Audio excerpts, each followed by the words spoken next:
Good afternoon. I'm hoping the sound is on this time. I'm just going to talk a little bit about sight loss and the way it can affect you. I have no left eye vision and no side left eye vision, and I have problems with my right eye, scarring and blurring, dry AMD and something else happening under the macula as well, and various other things that are attributed to sight loss. So we always want to keep the middle vision because it helps us with reading, with writing and recognising people. Now, I'm not good at any of those, and gradually it's getting a bit worse because I was diagnosed at the end of February 2023.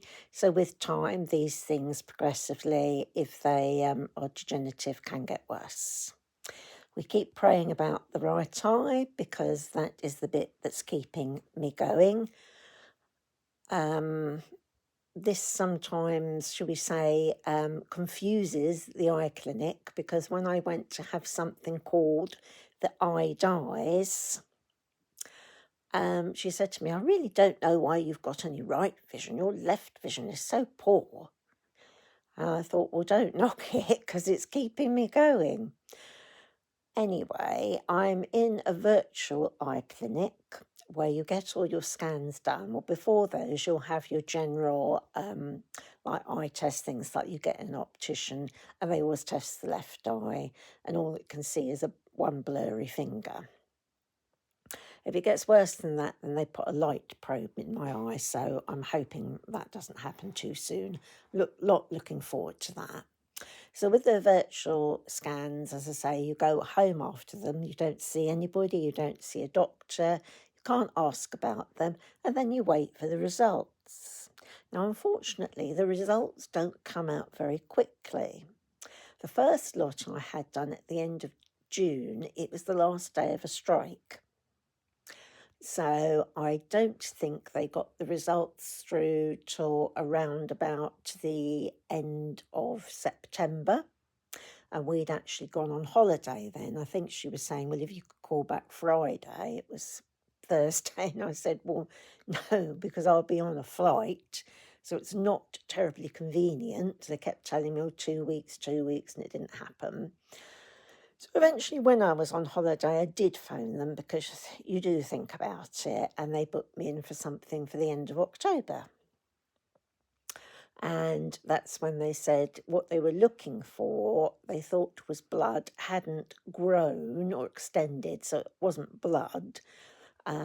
The doctor was very nice, but a bit shifty about what it might be because they never really tell you unless they're, positive about something in case they're wrong. And she said, oh, you'll see somebody again in the virtual clinics.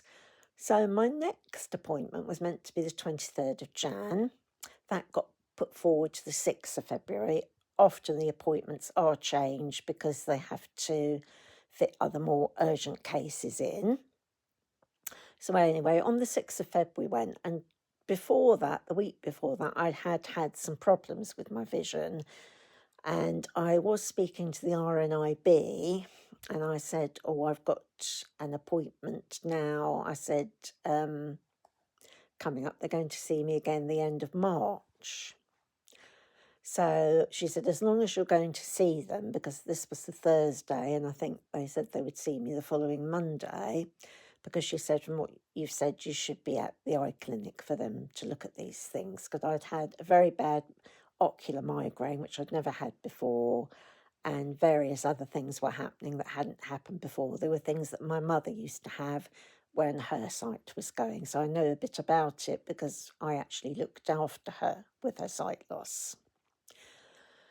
So then we got the letter, I think, on Friday, and it said it was another virtual clinic, and I'd hoped that I was going to see somebody.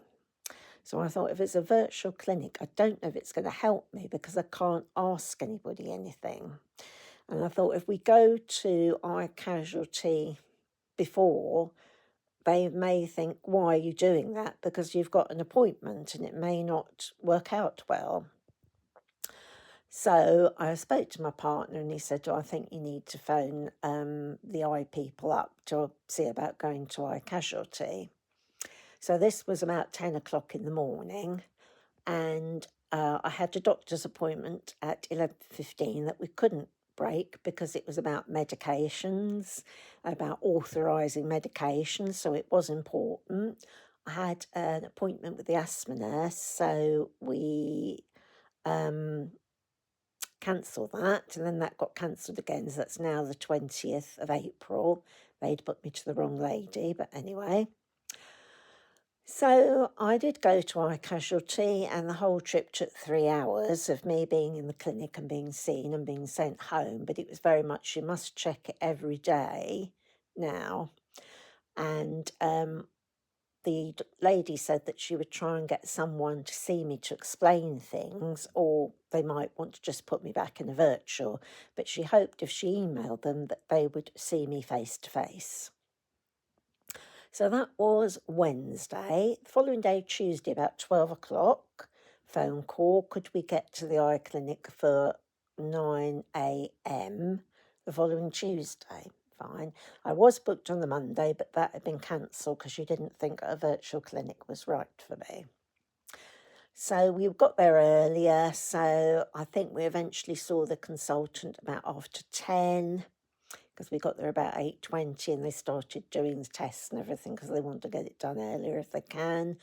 And he said, no, there was no treatment. I'd had bad ocular migraine. I'd got other symptoms that were all to do with vision as your vision deteriorates. And there was nothing they could do. But in the meantime, any other problems come back, they would put me back in the virtual clinic. So that will be my next one, which will probably be around, June or something like that.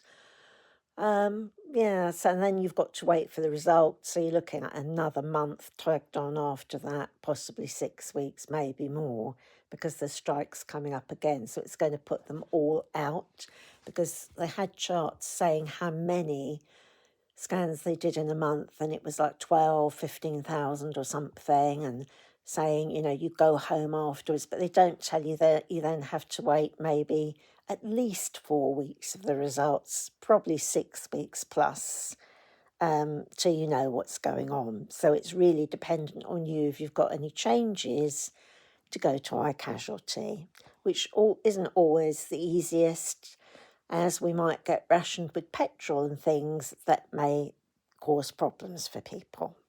Because to us it's like a 22-mile roundabout trip, whatever, and then, getting parked and all the rest of it. So that's just about the virtual clinics. They sound a good idea. They hit their targets. Don't know that they're very customer friendly, though, to be honest.